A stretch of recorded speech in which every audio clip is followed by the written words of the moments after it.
How to withdraw money from Binance to Revolut. So here's how we do it. First, you want to open up your Binance app, and here we will click on wallets in the bottom right corner.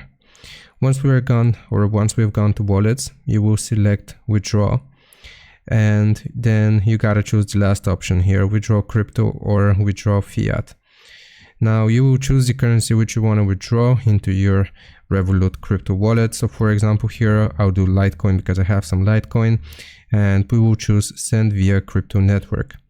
Now it's going to take us to the screen which asks for an address for a network and withdrawal amount. For the withdrawal amount, we can just click on max and it's going to select all of the money.